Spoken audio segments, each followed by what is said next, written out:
Buenas tardes, jóvenes del quinto de secundaria del Divino Maestro. Los docentes de Ciencias y Tecnología de nuestro colegio hemos realizado el siguiente documento denominado Analizamos el trabajo y la potencia mecánica en la vida diaria.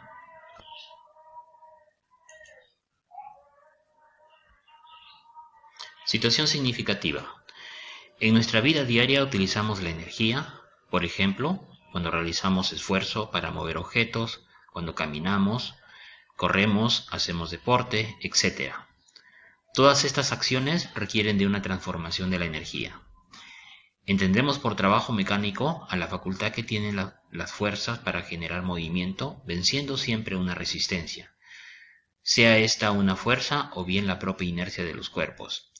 Y solo habrá trabajo sobre un cuerpo si éste se desplaza a lo largo de la línea de acción de la fuerza aplicada. La potencia mecánica nos indica la rapidez con la cual se realiza el trabajo, es decir, mide el trabajo realizado por unidad de tiempo, ¿no? Entonces acá tenemos una niñita que está empujando, ¿no? este tipo de maquinaria, esta carretilla. La pregunta es, ¿hará trabajo o no? Acá tenemos un guepardo que está jalando un pequeño carrito, lo mismo una persona que también hace ese mismo trabajo, ¿no?, de jalar ese objeto, y también tenemos a una tortuga que también está jalando ese mismo carrito. Reto. Frente a esta situación nos preguntamos, ¿qué es la energía mecánica, el trabajo mecánico y la potencia mecánica? ¿Qué relación existe entre la energía mecánica, el trabajo mecánico y la potencia mecánica? En el segundo dibujo, acuérdate de este dibujito.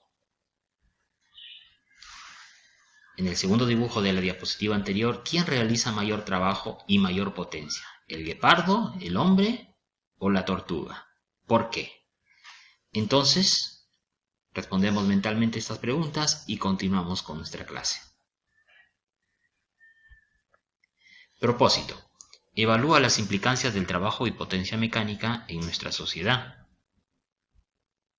Producto.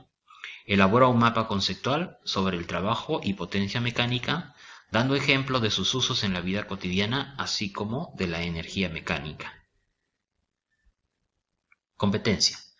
Explica el mundo físico basándose en conocimientos sobre los seres vivos, materia y energía, biodiversidad, tierra y universo. Criterios de evaluación. Primero, realiza un mapa conceptual sobre el trabajo, potencia y energía mecánica. Segundo, propone ejemplos donde se aplique el trabajo, potencia y energía mecánica en la vida cotidiana. Comenzamos con el desarrollo. Trabajo mecánico.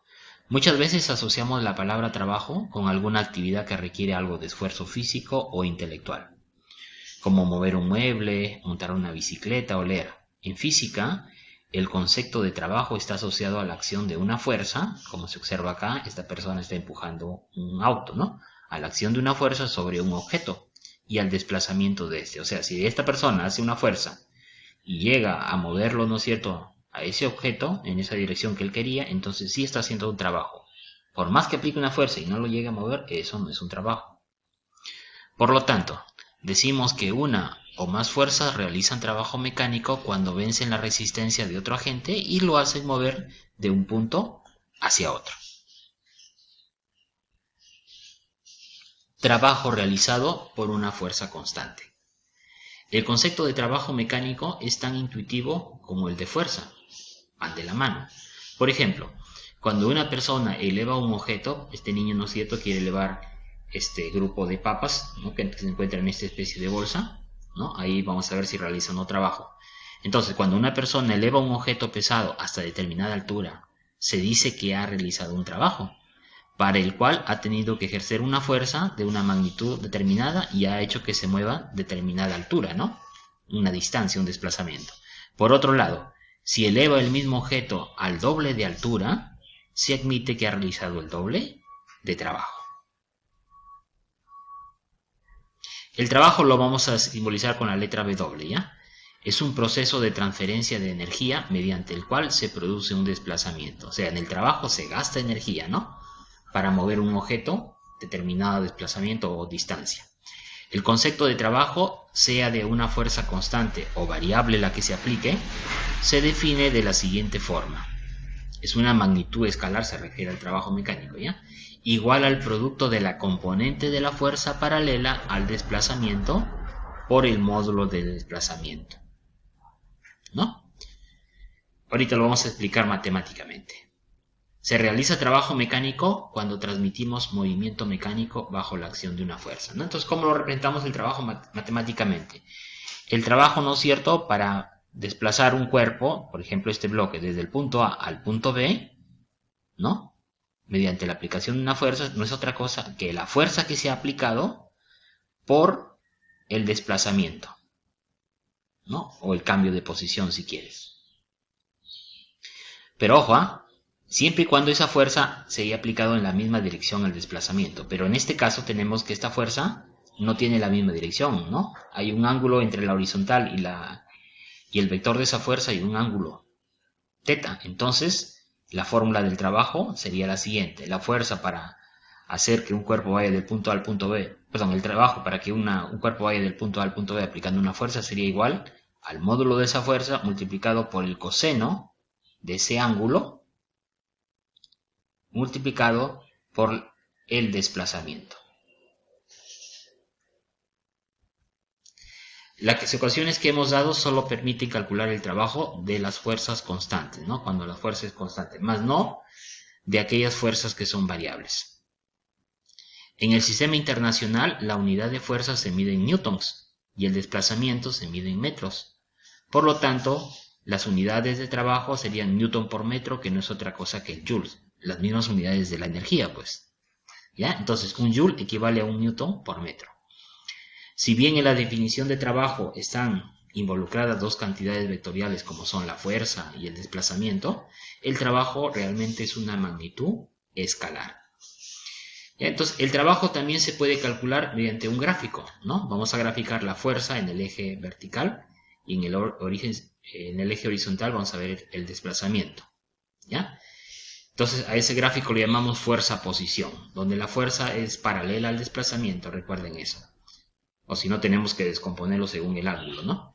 El área bajo la curva nos da el trabajo realizado. ¿Qué significa? Esta área que está de color amarillo o mostaza, esa área no es otra cosa que el trabajo, cuando lo hacemos de manera gráfica.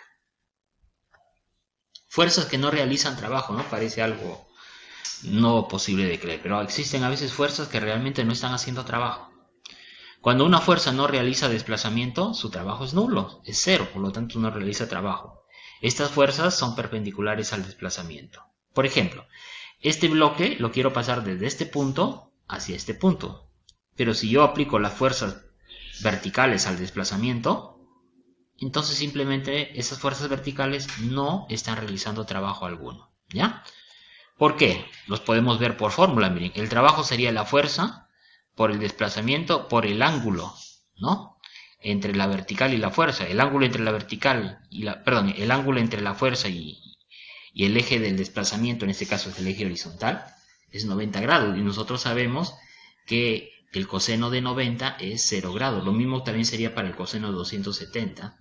O sea, vale decir, si la fuerza se aplica hacia abajo, sería un ángulo de 270, ¿no?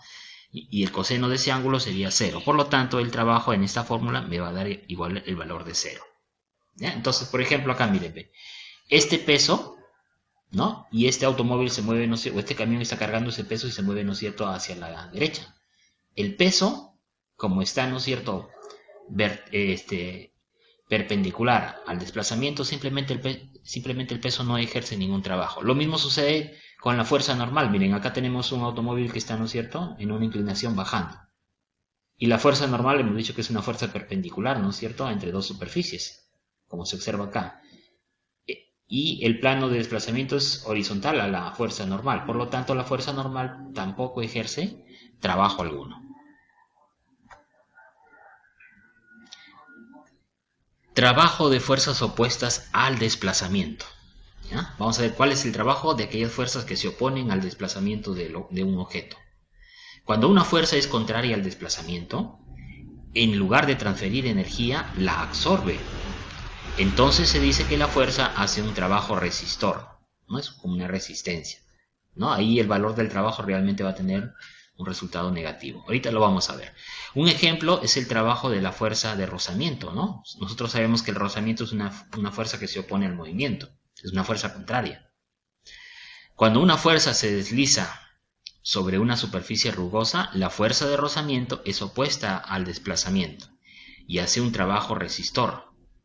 Numéricamente, un trabajo resistor tiene signo negativo, ¿no? Por ejemplo, este bloque se va a ir de izquierda hacia derecha, pero la fuerza de fricción se opone, ¿no? Esta flechita de color rojo sería la fuerza de fricción. El desplazamiento está hacia la derecha, la resistencia está hacia la izquierda de esa fuerza. Entonces podemos decir, por fórmula, ¿no?, que el trabajo es igual a la fuerza por el cambio de posición, en este caso el desplazamiento, por el coseno del ángulo alfa. Y en este caso el ángulo sería 180 grados, porque el desplazamiento es hacia la izquierda. Y como la fuerza está al otro lado, significa que entre los dos forman un ángulo de 180 grados. Y el coseno de 180 es igual a menos 1. Por lo tanto, yo puedo decir que quedaría, ¿no es cierto?, el trabajo es igual a la fuerza por el desplazamiento por menos 1. En otras palabras, me va a salir el trabajo es igual a menos la fuerza por el desplazamiento. ¿Ya? Entonces, eso es un trabajo de fuerzas opuestas que tienen signo negativo, ¿no? Eso sucede justamente en el rozamiento entre la pelota y la cancha, ¿no? Por ejemplo, una cancha de césped, qué sé yo. Aunque es pequeño, hace que la pelota se detenga. Por lo tanto, realiza un trabajo negativo. Ahí el rozamiento. Trabajo neto, WN, es la suma de los trabajos desarrollados por cada una de las fuerzas que se están aplicando a un cuerpo para hacer que se mueva, ¿no? También se puede verificar que el trabajo neto es realizado por la fuerza resultante. Veamos si esto se da así o no. Así, para 4 fuerzas que realizan trabajo, por ejemplo, acá tengo 4 fuerzas, F1, F2, F3 y F4. Y el desplazamiento del objeto va a ser hacia la derecha, como se observa acá, miren. El trabajo neto es igual a la suma vectorial de todos esos 4 trabajos, ¿sí? Entonces el trabajo neto sería la suma vectorial de la primera fuerza, el trabajo de la primera fuerza, el trabajo de la segunda fuerza, el trabajo de la tercera y después el trabajo de la cuarta fuerza. Abreviando, sería la suma vectorial de las 4 fuerzas multiplicado por el desplazamiento, ¿no? Es una forma más sencilla de entenderlo. Entonces el trabajo neto sería la fuerza resultante multiplicado por el desplazamiento. Un ejercicio, a ver. Una grúa jala un auto de 1000 kilogramos, ¿no? Acá imagínense que está la grúa y está jalando el auto hacia la derecha. El auto tiene una masa de 1000 kilogramos. La grúa lo está jalando con una fuerza de 5000 newtons. Está formando un ángulo de 53 grados con respecto a la horizontal, ¿no? Con respecto a la horizontal se forma un ángulo de 53 grados, ¿no? Lo que jala la grúa. La fuerza de rozamiento me dice que es 500 newtons, es una fuerza que se opone al movimiento, o sea, hacia el otro lado. Calcula el trabajo realizado por cada una de las fuerzas que actúan sobre el auto al desplazarlo 10 metros, ¿no? Si el auto se desplaza 10 metros, me pide que yo calcule, ¿no es cierto?, cada una de las fuerzas.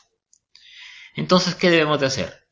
Un diagrama de cuerpo libre de ese auto, ¿sí? ¿Qué fuerzas vamos a encontrar? La fuerza con que jala la grúa, que es 5000 newton y forma un ángulo de 53 con la horizontal. Por lo tanto, lo puedo descomponer esto, ¿no?, en su eje X y en su eje Y. Otra fuerza es el peso, que siempre es vertical hacia el centro de la Tierra. Otra fuerza, miren, acá hay un neumático del carrito, ¿no? Y está, ¿no es cierto?, poniéndose en contacto con el suelo porque tiene que ir avanzando. Entonces ahí está actuando la fuerza normal hacia arriba. Y la otra fuerza es la fuerza de fricción, que se opone al movimiento, se va en sentido contrario. Entonces, ¿qué vamos a hacer? Calcular el trabajo de la fuerza F primero, ¿ya? Entonces, el trabajo de la fuerza F realmente lo va a realizar su descomposición en el eje de las X, vale decir, la fuerza X, ¿ya? Entonces, el trabajo de la fuerza X sería igual a esa fuerza por el desplazamiento, en otras palabras, a la fuerza por el coseno del ángulo de 53 grados por el desplazamiento, vale decir 5000 newtons por 10 metros multiplicado por coseno de 53, que en este caso sería 3 quintos, vale decir 5000 por 10 por 3 quintos me sale 30.000 joules. Ese sería el trabajo de esa fuerza que está realizando la grúa. Profesor, y en el caso de de la fuerza del eje vertical, de haber descomponido esa fuerza de 5000 Newton. Como esta es una fuerza vertical y no está en... Listo, entonces esta fuerza del eje Y, ¿no es cierto? En relación al desplazamiento sería un ángulo de 90 grados. Nosotros sabemos que el coseno de 90 es 0. Por lo tanto, esta fuerza, el trabajo que realice va a ser 0. Lo mismo que la fuerza que realiza, el trabajo que realiza el peso también al final va a ser 0. Lo mismo la fuerza normal, el trabajo que realice va a ser 0. Pero sí podemos calcular, ¿no es cierto?, el trabajo que realiza esta fuerza de rozamiento de 500 Newton, ¿no?, que está contrario al desplazamiento que hace la grúa. Entonces, ese trabajo de la fuerza de rozamiento sería igual a su valor de su fuerza de rozamiento por el desplazamiento por el coseno de 180, ¿no? Porque está contrario al movimiento, que en este caso va a ser menos 1. O sea, vale decir, vamos a tener que multiplicar la fuerza 500 Newton por el desplazamiento, que son 10 metros, por el coseno de 180, que es menos 1, y nos sale un valor de menos 5000 joules. Otro ejemplo resuelto. Un bloque de 5 kilogramos, como se observa en el dibujo, se desplaza 2 metros hacia abajo. Desplazamiento de 2 metros. Sobre un plano inclinado de 37 grados de inclinación. Y tiene un coeficiente de rozamiento cinético de 0,4. Recuerden que ese de ahí me va a ayudar a calcular la fuerza de rozamiento, ¿no? Calcula el trabajo de cada fuerza que actúa en el bloque. Entonces, lo primero que debemos de realizar es un diagrama de cuerpo libre del bloque. ¿Ya? Nosotros sabemos que hay una fuerza que va hacia abajo, ¿no? El bloque tiene un peso. Ese peso sería la masa por la gravedad. Y es más, podemos descomponer, miren, ve. En este eje X, que sería prácticamente el valor de la masa por la gravedad, que es una fuerza, el peso, multiplicado por seno de 37, y este valor de este vector sería la masa por la gravedad por el coseno de 37. ¿Qué más podemos encontrar acá? La fuerza normal, ¿no?, que es una fuerza perpendicular a los dos cuerpos que se ponen en contacto, el plano inclinado con el bloque. Y tenemos también la fuerza de rozamiento que se opone al movimiento. ¿Ya? Entonces, vamos a calcular el valor de la fuerza normal por equilibrio y luego el valor de la fuerza de rozamiento cinético. Nosotros sabemos que la sumatoria de fuerzas en el eje de las Y, que es el que está acá, sería la fuerza normal menos esta fuerza que va hacia abajo, que sería la masa por la gravedad por el coseno de 37, ¿no? Como está en equilibrio en el eje de las Y, porque no hay movimiento ahí, el valor es 0. Entonces, la fuerza normal sería igual a esto. La masa, que es 5 kilogramos, por la gravedad de 9,8 metros sobre segundo al cuadrado, por el coseno de 37. ¿Ya? Coseno de 37 es 4 quintos, ¿no? Y simplemente multiplicamos 5 por 9,8 por 4 quintos y me sale que el valor de la fuerza de la normal va a ser igual a 39,2 newtons. Ahora, con este valor, yo puedo calcular el coeficiente, el valor de la fuerza de rozamiento. Multiplicando su coeficiente que me dieron, su coeficiente cinético es 0,4 por el valor de la fuerza normal, o sea, 39,2 newton. Multiplicando esto me sale que la fuerza de rozamiento sería un valor a 15,7 newtons. Ahora vamos a calcular el trabajo realizado por cada fuerza. En el caso del peso, ya recuerden que el peso está en el eje de las X y en el eje de las Y. ¿Ya? Entonces veamos para el eje de las X. Sería ese valor del peso por su desplazamiento, vale decir, la masa por la gravedad por el desplazamiento por el seno de 37 grados. ¿Ya? Entonces, nuevamente, el trabajo del peso sería justamente el peso, o sea, la masa por la gravedad, por el desplazamiento, que en este caso ha sido 2 metros, multiplicado por seno de 37, que sería 3 quintos, ¿no? Haciendo la operación me sale que el peso el trabajo del peso es igual a 58,8 joules. En el caso del trabajo de la fuerza normal, como la fuerza normal va a ser perpendicular justamente al desplazamiento, simplemente va a ser 0, ¿ya? Lo mismo, ¿no es cierto?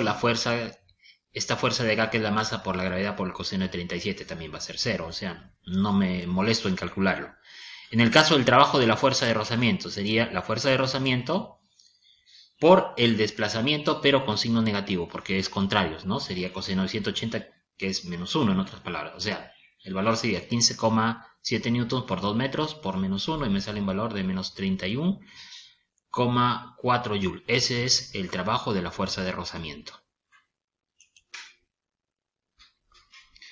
Trabajo de una fuerza variable. La mayoría de las fuerzas que actúan en la naturaleza son variables. No significa que las fuerzas que se aplican no son constantes, sino pueden ir variando. Por ejemplo, la fuerza elástica al deformar un resorte, ¿no? Imagínate que vas a jalar un resorte y lo vas a comenzar a deformar. A medida que se va deformando, cuesta más esfuerzo conseguir deformándolo. Por tanto, la fuerza va variando, ¿no? Por tal razón, no podemos calcular el trabajo realizando una multiplicación escalar, como la fórmula que hemos estado comentando, vale decir, la fuerza por el desplazamiento. Sin embargo, se puede obtener el trabajo de fuerzas variables si conocemos la dependencia de estos con el desplazamiento a través de un gráfico. O sea, podemos calcular el trabajo de aquellas fuerzas que van variando de manera gráfica, en otras palabras, ¿sí? Donde vamos a poner la fuerza en el eje de las Y y en el eje vertical, ¿no? Y en el eje horizontal vamos a poner justamente el desplazamiento. Y en la figura que se forma, esa área de esa figura, constituye el valor justamente del trabajo de esas fuerzas que van variando. Para obtener una aproximación del trabajo realizado podemos dividir el área total en pequeñas áreas. Bueno, calculamos el total de áreas, ¿no es cierto?, de rectángulos, y luego sumamos todas esas áreas y obtenemos justamente el trabajo realizado por esa fuerza variable. Ejemplo resuelto para comprender esto. En la figura se muestra el gráfico de la fuerza, eje vertical, versus el desplazamiento, eje horizontal, ¿ya? De una fuerza que varía según la posición. Determina el trabajo de la fuerza para desplazar el objeto desde la posición X2, desde acá, hasta la posición X10. Vale decir, se va a desplazar 8 metros. Desde acá hasta acá son 8 metros. Entonces, el trabajo realizado de la fuerza será igual al área bajo la curva desde X, que tiene un valor de 2, hasta el valor de 10, ¿no? Va a decir, esta figura, este rectángulo, este triángulo y este triángulo que está debajo de la línea horizontal, que va a ser negativo, por lo que está arriba es positivo. Entonces, esta área 1, lo multiplicamos, la base de acá para acá es 2, multiplicado por la altura es 200, 200 por 2 me sale un valor de 400 joules. Acá hay un trabajo de 400 joules. En este rectángulo, ¿no es cierto?, sería base es 2, altura es 200 y lo dividimos entre 2 porque este es un triángulo. Entonces sería 1 medio por 2 por 200, nos sale un valor de 200 joules. Esto vale 200 joules. Y la que está debajo de esta línea horizontal sería... ¿ya? Ahora vamos a calcular este triángulo que está debajo de la línea horizontal, ¿no? Sería base por la altura. La altura sería 100, negativo si quieren lo ponemos después. Y la base sería desde el 6 hasta 10 sería 4 metros. O sea, 4 por 100, 400 sería menos 400 dividido entre 2 porque es un triángulo, ¿no? Para calcular el área del triángulo. Entonces sería menos 200 joules. Y sumamos estos 4 gráficos que hemos calculado su área, sería 400 más 200 menos 200 joules. Me sale un valor de 400 joules. Ese es el trabajo realizado por esta fuerza, ¿no es cierto?, desde que va desde 2 metros hasta los 10 metros. ¿Qué es la potencia mecánica? La física ha establecido una magnitud para medir la rapidez con que se realiza un trabajo. A eso se llama potencia mecánica. Entonces se llama potencia mecánica o simplemente potencia al resultado de dividir el trabajo realizado entre el tiempo empleado para realizarlo, ¿no? Entonces la potencia es igual al trabajo, este es trabajo, entre el tiempo, se llama potencia, ¿no? Por ejemplo, acá tenemos dos personas que están llevando el mismo bloque hacia la meta. Vale decir, van a el mismo bloque, ¿no? Lo van a llevar hacia el mismo punto, vale decir, la misma distancia. Van a aplicar, ¿no es cierto?, la misma fuerza, pero uno lo hace más rápido que otro. Entonces, el que lo hace más rápido, en menos tiempo, significa que tiene más potencia, a pesar que los dos realizan el mismo trabajo. La unidad de potencia en el sistema internacional es el watt, ¿ya? No hay que confundir ese W con el símbolo de trabajo, ¿eh? ¿Ya? Acá estoy hablando de unidad de medida de la potencia, es el watt, que se define como la potencia de un motor que es capaz de realizar un trabajo de 1 joule en 1 segundo. ¿Ya? En otras palabras, un watt equivale a 1 joule entre 1 segundo. Un múltiplo es el denominado kilowatt, que significa 1000 watts, ¿no? Un watt es 1 joule por segundo, hemos dicho, y un kilowatt sería a 1000 watts. Sobre todo, en el mundo de los motores se ha extendido mucho el uso de otra unidad de potencia, el denominado caballo de vapor. Un caballo de vapor equivale a 376 watts. Para las máquinas se utiliza otra unidad, que es el caballo fuerza, HP, ¿ya? Un HP o caballo fuerza es igual a 746 watts. Veamos algunos ejemplos.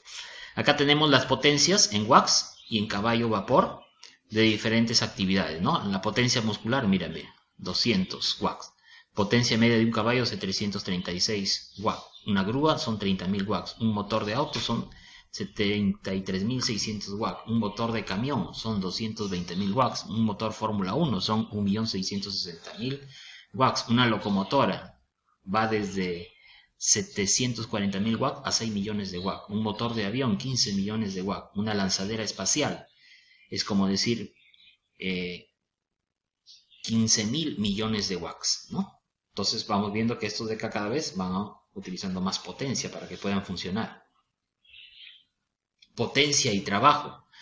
El joule es una unidad demasiado pequeña para medir para medidas normales de la vida ordinaria. Por eso se han definido otras dos unidades de trabajo muy útiles, aunque no pertenecen al sistema internacional.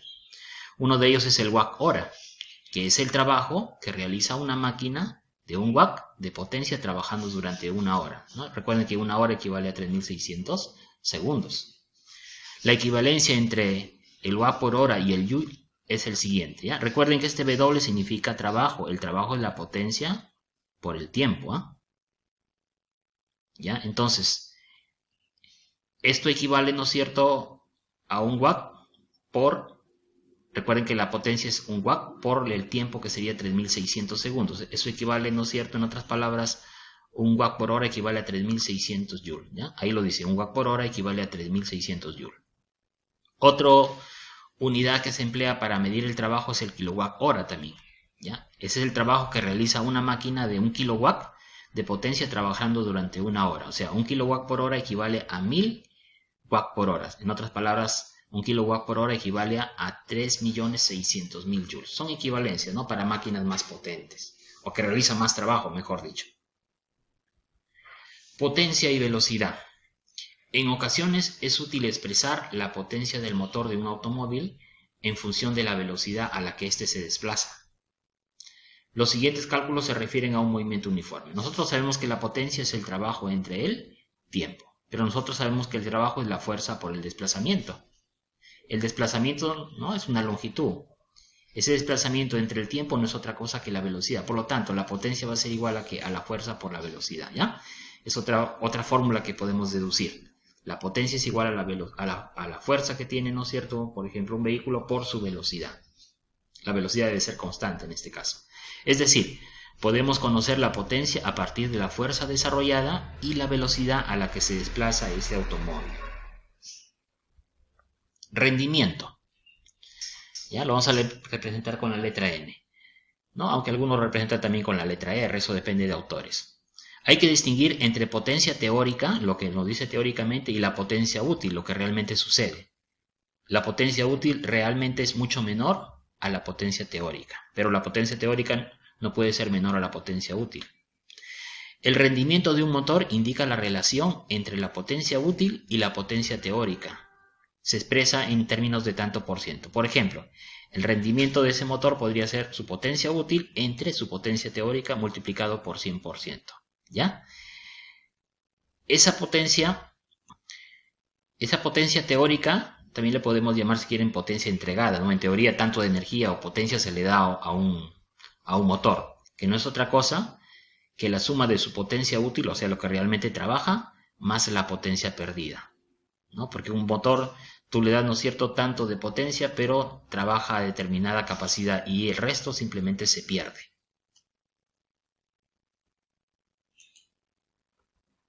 Ejemplo, un motor de 75 watts teóricos, ojo, teóricos, lo que debería ser, ¿no? Tarda 2 minutos en elevar 20 litros de agua a 25 metros de altura. ¿Cuál es el rendimiento del motor? Entonces analizamos. El trabajo realizado por el motor sería igual a la fuerza por la distancia. Ese trabajo sería, en este caso, la masa por la gravedad, que es el peso, ¿no?, que es una fuerza, multiplicado justamente por el desplazamiento.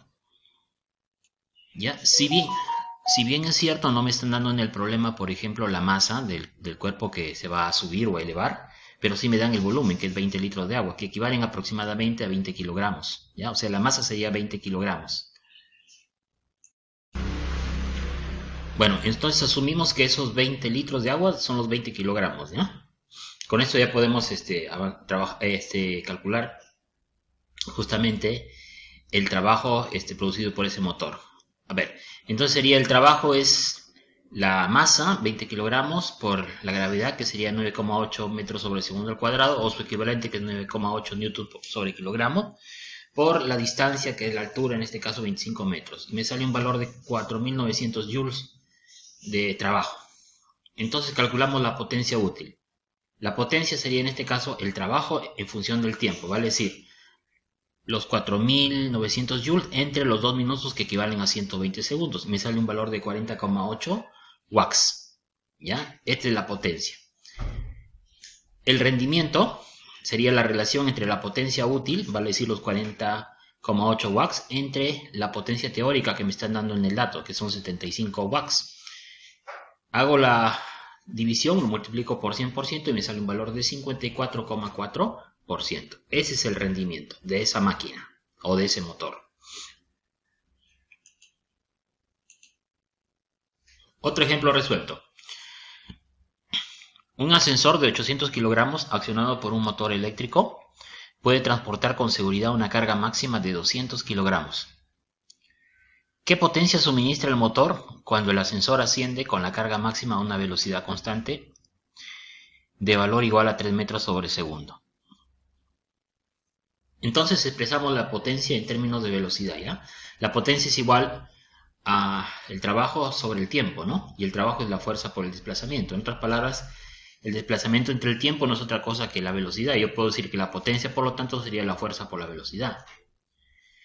Cuando el ascensor sube con la máxima cantidad de carga, en equilibrio, ¿vale? Y tiene una velocidad constante en este caso porque está en equilibrio, la fuerza aplicada por el motor es igual al peso total, ¿no? Entonces, ¿el peso total cuánto es? 800 kilogramos más los 200 kilogramos. 800 kilogramos del ascensor más 200 kilogramos que está cargando sería 1000 kilogramos. Esta es la masa, y si lo multiplico por el valor de la gravedad me da el peso, que sería 9800 newton. Entonces, ya tengo la fuerza, que es el peso, ¿no? 9800 newton, lo multiplico por la velocidad, que es 3 metros por segundo, y me sale la potencia que está haciendo ese ascensor, que sería igual a 29.400 watts, o si quieren, 29,4 kilowatts en términos de equivalencia. Energía mecánica. La energía mecánica es la producida por fuerzas de tipo mecánico, como la elasticidad, la gravitación, entre otras. Y la poseen los cuerpos por el hecho de moverse o de encontrarse desplazados de su posición de equilibrio. Puede ser de dos tipos esa energía mecánica. Puede ser una energía cinética, energía en movimiento, o puede ser energía potencial cuando está en reposo. Y esa energía potencial puede ser gravitatoria o puede ser elástica. La energía cinética, la podemos llamar E sub C o E sub K, ¿no? Es lo mismo, ¿ya? Es una forma de energía que depende del movimiento relativo de un cuerpo con respecto a un sistema de referencia, ¿ya? Siempre tiene que haber un sistema de referencia. Será, por lo tanto, una energía relativa.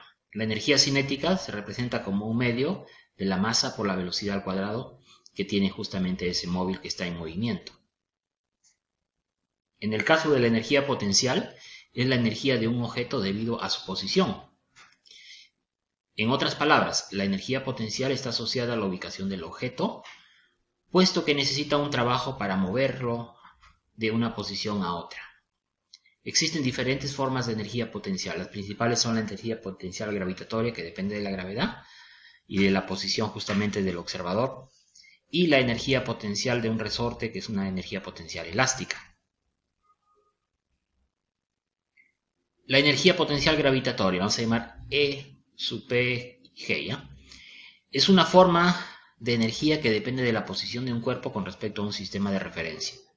¿No? Por ejemplo, si tenemos esta esfera a esta altura y acá hay un sistema de referencia, entonces en este momento que está quieta la esfera, ¿no es cierto?, tiene una energía potencial con respecto al sistema de referencia.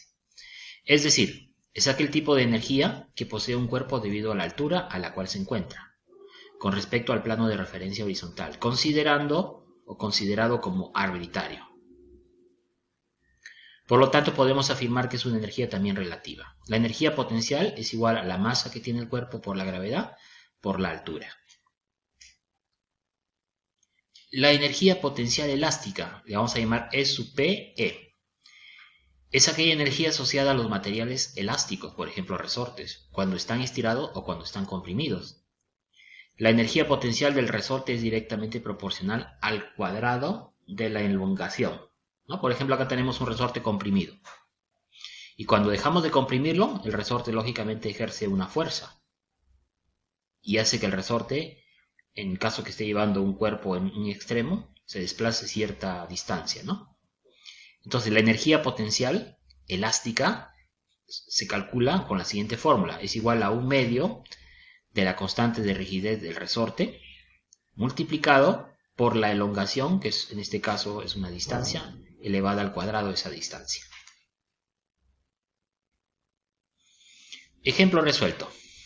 ¿Cuánta energía cinética posee un móvil que se mueve con una velocidad de 120 km por hora si su masa es de 1000 kilogramos, ¿no? Entonces vamos a calcular la energía cinética porque está en movimiento. Entonces, esta velocidad, 120 km por hora, lo vamos a transformar a metros por segundo, ¿no? Y al transformarlo me sale un valor de 33,3 metros por segundo. Ahora, estos datos de la velocidad los sustituimos en la fórmula. La energía cinética es igual a 1/2 de la masa, ¿no? 1000 kilogramos, por la velocidad, que sería 33,3 elevado al cuadrado de esa velocidad. Y aplicando justamente las operaciones me sale un valor de 555.555,5 kilogramos, metros por segundo metro al cuadrado, segundo al cuadrado, ¿no? En otras palabras, una energía cinética aproximadamente de 5,5 por 10 elevada a la 5 joules. Calcula la energía potencial que tendrían unas pesas de 80 kilogramos si las levantara un atleta hasta una altura de 2 metros. ¿Ya? Entonces la energía potencial es igual a la masa, 80 kilogramos, por la gravedad, 9,8 metros sobre segundo al cuadrado, por la altura. La altura en este caso son 2 metros. Simplemente se hace la operación y nos sale un valor de 1568 joules. Esa sería la energía potencial en este segundo caso. Principio de la conservación de la energía. Cuando una energía de un tipo se transforma en otra de otro tipo, la cantidad de energía que hay al principio de la transformación es la misma que habrá al final. O sea, la energía simplemente se transforma, pero sigue siendo las mismas cantidades. La energía no se crea ni se destruye, en otras palabras, ¿no? Solamente se transforma. En un foco, por ejemplo, la energía se conserva. La energía eléctrica se convierte en energía radiante y calor. Pero el valor de la energía inicial es igual al valor de las energías finales en este caso. Ahí está el principio de conservación de la energía. La energía no se crea ni se destruye, solo se transforma. En este caso, miren, la persona que está en un extremo con su skateboard de este circuito para poder patinar en el skateboard, ¿no? Va a pasar de una energía potencial a una energía cinética, ¿no? Hacia el otro extremo vuelve una energía potencial y nuevamente pasa a una energía cinética, pero siempre se conserva ese valor de energía. Conservación de la energía mecánica. Cuando las fuerzas que actúan en un cuerpo son conservativas, ¿no? La fuerza se conserva, dice. La energía mecánica del cuerpo permanece constante. Por ejemplo, acá tenemos una persona que está comenzando a deslizarse, ¿no es cierto?, sobre una ladera. Asumamos que la superficie es lisa, significa que no hay nada de rozamiento. Entonces, la energía mecánica en el punto A va a ser igual a la energía mecánica en el punto B, y este va a tener el mismo valor de la energía mecánica en el punto C, vale decir, es constante. Un ejemplo para poder comprender esto. Desde una altura de 20 metros, de acá para acá hay 20 metros, se deja caer una bola de 500 kilogramos de masa, que son 0,5 kilogramos, ¿no? ¿Cuál será la energía mecánica total de la bola en los puntos A, B y C de su recorrido? ¿No? Yo sé, según la conservación de la energía mecánica, que tiene que ser el mismo valor, pero lógicamente lo que sí va a variar es la energía potencial y la cinética dependiendo de dónde se encuentra la esfera a lo largo de su trayecto. Entonces, tenemos que calcular la velocidad en los puntos B y C. Bueno, acá ya lo pusieron, pero hay que calcularlo, ¿ya? Vamos a ver cómo lo calculamos. Nosotros sabemos que la velocidad es igual a la gravedad por el tiempo. ¿Ya? Bueno, acá hay una fórmula que habíamos visto en movimiento rectilíneo uniformemente variado, ¿no? Que nos decía que la distancia es igual a la velocidad inicial por el tiempo más menos un medio de la gravedad por el tiempo al cuadrado. ¿Sí? Pero si la velocidad inicial, parte de reposo, es igual a 0, entonces me queda que la distancia es igual a un medio de la gravedad por el tiempo al cuadrado. ¿Ya?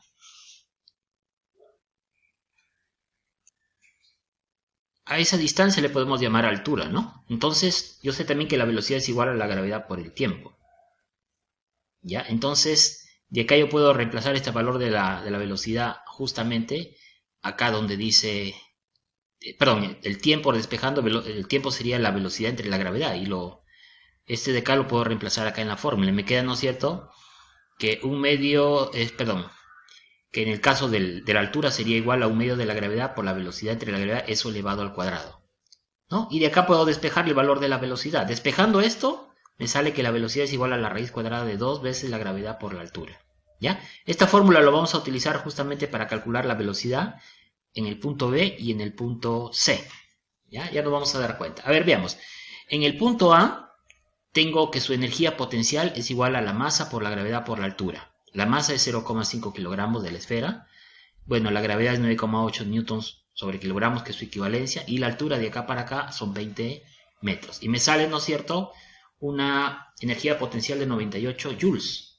La energía cinética sería igual a la masa por la velocidad, pero acá la velocidad es 0 porque parte del reposo, por lo tanto la energía cinética es 0.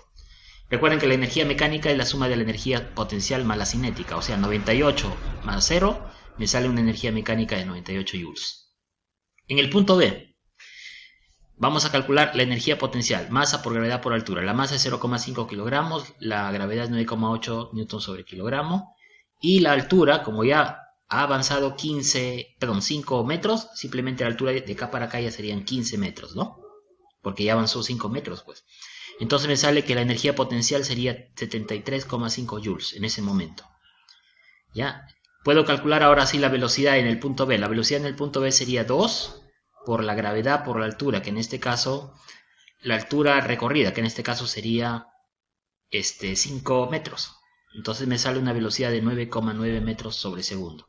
En el punto B la velocidad es 9,9 metros sobre segundo, ¿ya? Entonces, con este valor de velocidad calculo la energía cinética, que es un medio de la masa, o sea, un medio por 0,5 por la velocidad, que es 9,9, elevado al cuadrado. Y me sale un valor de energía cinética de 24,5 joules. Si yo sumo esta energía cinética más esta energía potencial, vale decir 73,5 más 24,5, me sale una energía mecánica de 98 joules. Y es la misma que está en el punto A, miren, ¿por qué? Porque la energía se va conservando, pues recuerden eso. La energía mecánica es conservativa. Ahora veamos en el punto C, ¿no? Vamos a calcular su energía potencial, la masa por la gravedad por la altura, pero como ya la esfera está acá, no hay ninguna altura. ¿Sí? Si la altura es 0, entonces la energía potencial es 0 joules. ¿Ya? Vamos a calcular la velocidad en el punto C. Sería 2 por 9,8 por 20 metros que ha recorrido, sería en total su velocidad 19,8 metros sobre segundo. ¿Ya? Ese es en el punto C la velocidad. Esto lo reemplazo, ¿no es cierto?, en la fórmula de la energía cinética. Un medio de la masa, que es 0,5 kilogramos, por la velocidad, 19,8 metros sobre segundo al cuadrado, elevado al cuadrado esto.